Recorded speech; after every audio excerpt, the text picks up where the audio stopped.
नहीं दो, हाथ नहीं दो।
ओके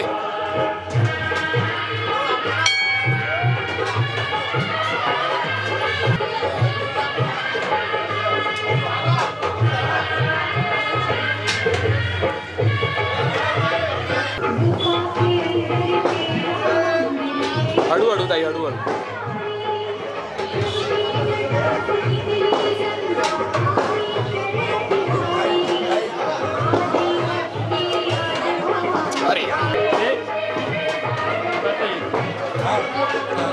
ना फिरून आडते आराम से हो हो गुरुजी 2 मिनिटं 2 मिनिटं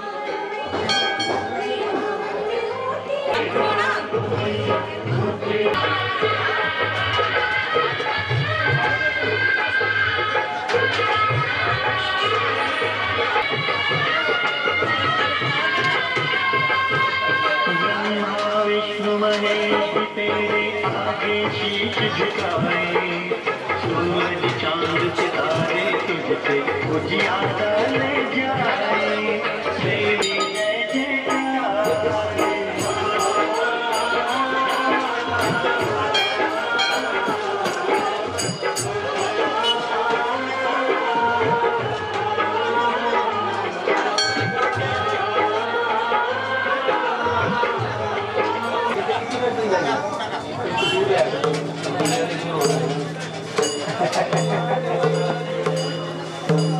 दुनिया से दूर भेजने की बात बहुत दूर की होगी और काम पहले दूर होगा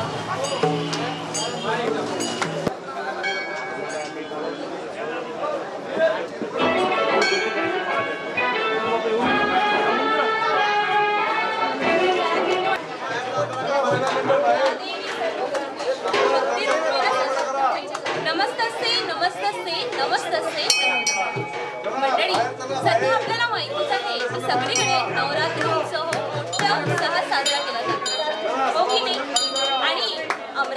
याबद्दल तर काही सांगायलाच नको.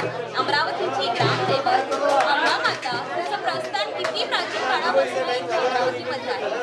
इथल्या लोकांची विशेष श्रद्धा अंबाबाईवर आहे आणि हा नवरात्र उत्सव अमरावतीमध्ये एक मोठ्या प्रमाणात साजरा केला जातो. जणू या नवरात्र उत्सवात अमरावती ही गुंतवली जाते. 9 दिवस देवीच्या 9 वेगवेगळ्या रूपांचं पूजन केलं जातं. तिची आराधना केली जाते, उपवास केले जातात, तिच्यासमोर अखंड अशी ज्योत लावली जाते. मंडळी, या नवरात्रीचा आजचा हा 8वा म्हणजे महाअष्टमी आणि या महाअष्टमीला आपण आलो आहे तेलाई माता या मंदिराची ही एक वेगळीच नाही. 100 ते 150 वर्षांपूर्वी असे हा देवीचं इथे स्थान आहे.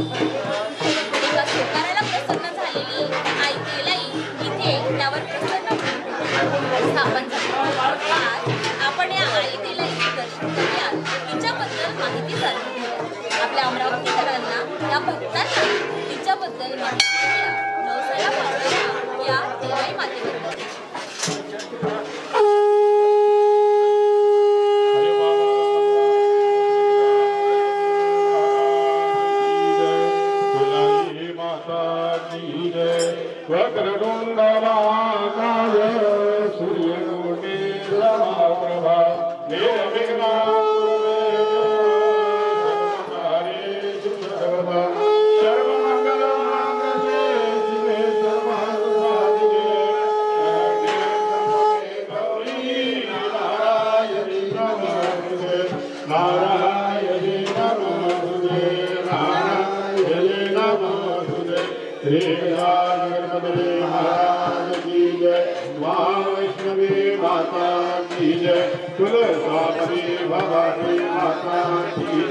महालक्ष्मी माता की जय, तेलाई माता की जय।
मंडळी, आपण तेलाई माता मंदिरात आहोत.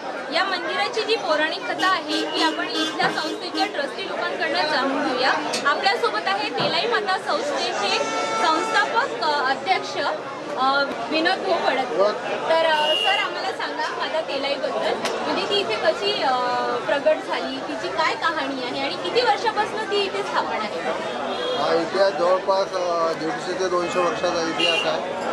या शेतामध्ये एक सोपारी राहत होता. ते श्री दिलीप भाऊ लोखंडे यांचं शेत होतं. त्या सोपाऱ्याला त्या इथं प्रकट झाल्या आणि त्याच्याजवळ असलेली शिदोरी ती त्यांनी ग्रहण केली आणि त्यामुळे तिथून नंतर तृप्त म्हणजे हे झालं, काय म्हणतात त्याला, निघून गेलं, अदृश्य झालं. त्याच्यानंतर मग त्या सोपाऱ्याने तिथं 3 दगड ठेवून प्रतिष्ठापना केली मंदिराची. असं करता करता आता नंतर मग लोखंडे परिवाराने ते एक छोटंसं मंदिर बांधलं त्याच्यावरती. त्यानंतर आता हे भव्य स्वरूपात मंदिर आणि दररोज कार्यक्रम सुरू राहतात. 12ही महिने इथं दर मंगळवारला जेवण असते. 2 नवरात्र आम्ही करतो. 2 नवरात्रातील एका नवरात्र 8 ते 10,000 लोक जेवतात. त्यानंतर भागवताचा कार्यक्रम करतो. भागवतामध्ये भरपूर लोक प्रसाद ग्रहण करतात. त्यानंतर काकडा असतो 1 महिन्याचा. काकड्याचा एक महाप्रसाद असतो. आता या महाप्रसादाला आम्ही दररोज 3 क्विंटलची उसळ देतो भक्तांना. उसळ असते, केळी असते, संत्रा असतात. त्याच्यानंतर जे भक्तांची इच्छा असते ते आणून टाकते. आम्ही कोणाला मागत नाही, स्वतःहून आणून टाकतात. आणि इथं आता भरपूर दान येत राहते. जागृत देवस्थान आहे, त्याच्यामुळं लोकांची श्रद्धा वाढलेली आहे.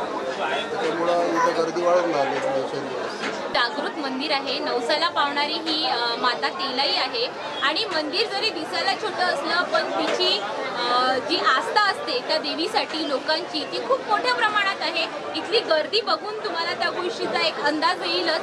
आणि नवरात्रीचा उत्सव इथे मोठ्या उत्साहात साजरा केला जातो. 9 दिवस इथे कथेचं वाचन असतं. त्याच्यानंतर 9 दिवस इथे आरती प्रसाद हा दिला जातो आणि मोठ्या प्रमाणात इथे भाविकांची गर्दी असते. मंडळी, आता आपल्यासोबत आहे तेलाई सेलिब्रेशन हॉलचे संचालक लोखंडे सर, अभिजित लोखंडे.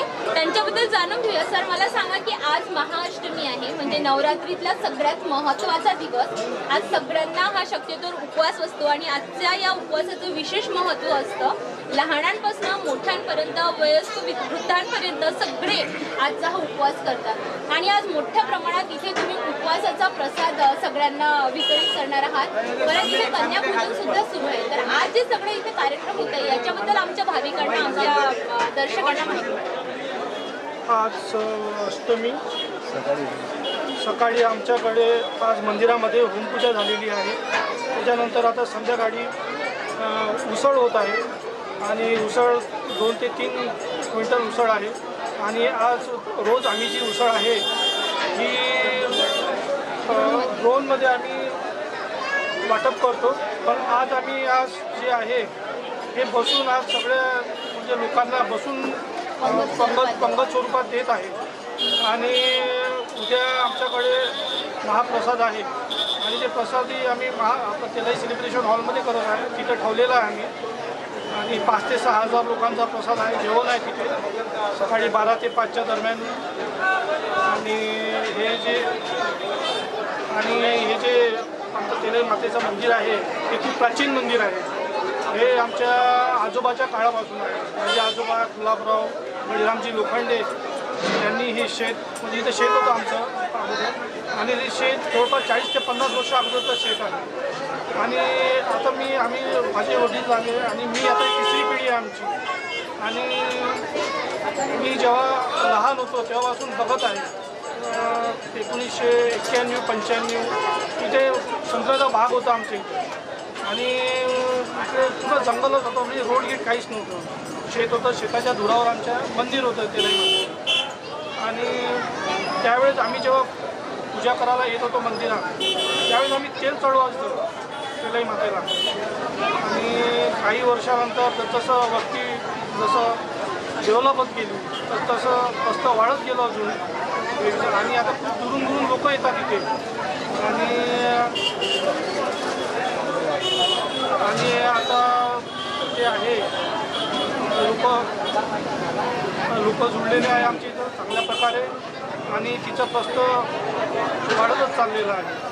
माता तेलाईवर इथल्या भाविकांची श्रद्धा आहे आणि त्या श्रद्धेबद्दल आपल्याला इथल्या ट्रस्टी लोकांनी माहिती दिलेलीच आहे. एक लोखंडे परिवाराचं हे शेत होतं आणि या शेतावर एक सोकारी होता आणि त्या सोकाराजवळची शिदोरी खायला माता तेलाई आली. प्रसन्न होऊन ही इथेच स्थिर झाली, इथे स्थापना झाली. किती वर्ष जुनी ही कथा आहे, ही कहाणी आहे, इथे कोणी सांगू शकत नाही. आता जसं आपल्याला लोखंडे सरांनी सांगितलं की ही 3 पिढ्यांपासून ती पाहत आली आहे. कदाचित त्याच्या आधीची असेल. नवसाला पावणारी अशी ही तेलाई माता आहे. तिथे भाविकांची गर्दी पाहून इथल्या देवीची तुम्ही तिच्या प्रती असणारी आस्था याचा एक अंदाज आपल्याला येतोच आहे. आणखी आपण या मंदिराबद्दल इथल्या ट्रस्टींसोबत चर्चा करूयात, माहिती घेऊयात, पुढे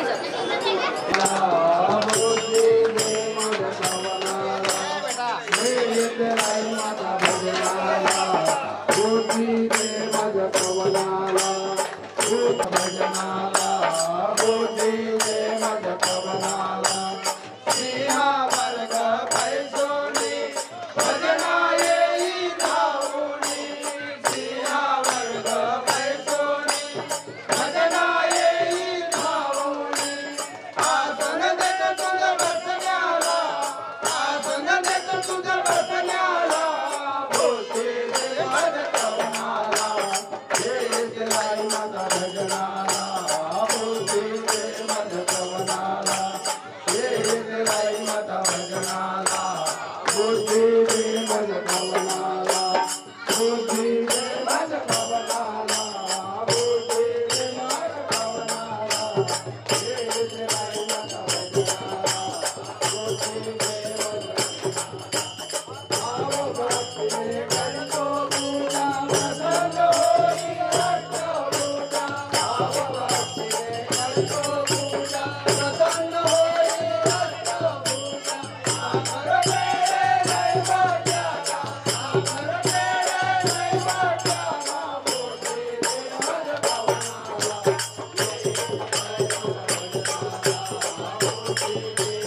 मंडळी, आपल्याला मगाशी संस्थेच्या ट्रस्टींनी जी माहिती दिली त्याच्यानुसार आज इथे 3 क्विंटलच्या आसपास उसळ झालेली आहे भाविकांसाठी. इथे कुठल्याही प्रकारच्या आचार्यांना बोलावलेलं जात नाही. इथले जे ट्रस्टीचे सदस्य आहेत, लोक आहेत, जसे आपल्यासोबत सचिव आहेत, हे इथले सगळं स्वयंपाक असू द्या, मंगळवारचा सगळ्या भाविकांसाठी बनवायचा, किंवा आजची उसळ असू द्या, किंवा नवरात्राची पूर्ण 9 दिवस बनवलेली उसळ आहे, सगळे संस्थेचे सचिव हे स्वतः करतात. तर आपलं आधी नाव सांगा आणि सगळं करतात त्याच्याबद्दल आपल्या लोकांनी माहिती द्या. दर मंगळवारला नियमितच म्हणजे महाप्रसादाचा कार्यक्रम आयोजित केला जाते. त्याच्या सर्वच लोकांचा सहभाग असते आणि सर्वच करू लागतात आणि ती स्वतः मी बनवून तयार करतो. सर्वांनाच वाटप करतो. त्याच्यानंतर मग नवरात्रामध्ये समजा आता या अश्विन नवरात्र आहे. अश्विन नवरात्रामध्ये 9 दिवस उसळ साबुदाण्याची उसळ असते. सुरुवातीला कमी प्रमाणात राहते, नंतर मग ती वाढत शेवटी आज जवळपास 3 क्विंटलच्या आसपास उसळ आहे. ती 3 क्विंटलची उसळ आज पूर्ण म्हणजे पंक्तीच्या स्वरूपात आम्ही आमच्या म्हणजे संस्थेमार्फत ते त्याचं भाविक लोकांना वाटप करतो. आणि त्याच्यामध्ये प्रत्येकच जणाचा सहभाग असते. कोणी 1 किलोपासून ते 10 किलो, कोणी 50 किलो असे सर्वच जण सहकार्य करतात. असं सहकार्य संस्थेत लाभो हीच मातेची मी प्रार्थना करतो आणि माझे 2 शब्द. तुम्ही किती वर्षापासून संस्थेशी जोडलेले आहात? मी सुरुवातीपासूनच त्या संस्थेशी जोडलेलो आहोत. मी सुरुवातीपासूनच खिचडीची सुरुवातसुद्धा मी स्वतःच माझ्यासाठी केलेली आहे. उसळची सुरुवात केलेली आहे. महाप्रसाद कोणते असला तरी मी स्वतःचा हँडल करतो. आता उद्याचा महाप्रसादाची तयारी माझी पूर्ण झालेली आहे आणि उसळ तयार करायची होती, त्यामुळे मी तिथे थांबलो होतो. आता तिथे त्यालाहीमध्ये कार्यक्रम सुरूच आहे. तो नेहमीच आमचे कार्यक्रम सुरू राहते मंदिरावर. कुठल्याही प्रकारचा स्वार्थ न ठेवता किंवा कुठल्याही प्रकारचा हेतू किंवा फायदा न बघता निस्वार्थ सेवेने इथल्या तेलाई मातेसाठी ही सेवा इथले ट्रस्टी लोक किंवा इथले जेही आजूबाजूचे भाविक आहेत ते देत राहतात. निस्वार्थ सेवा ही प्रत्येकाने करायलाच हवी, कारण प्रत्येक गोष्टीमागे स्वार्थ ठेवून काही सिद्ध होत नसतं. आणि आपल्या आता माता तिलाईच्या इथे जागृत असण्याची कथा आपण ऐकली. एका सुकाराला ती प्रसन्न झाली. जेव्हा देव आपल्यात फरक करत नाही, कोण लहान कोण मोठा, कोण श्रीमंत कोण गरीब, तर आपण तुच्छ प्राणी आहोत. आपणही हा भेदभाव करायला नको. सगळे सारखे आहेत, एक समान आहेत. सगळ्यांनी सगळ्यांना एक समान ही वागणूक द्यायला पाहिजे. सगळ्यांनी सगळ्यांच्या मनात एक समान ही भावना ठेवायला पाहिजे. तेव्हाच आपण सगळे पुढे जाऊ शकतो, आपला समाज पुढे जाईल.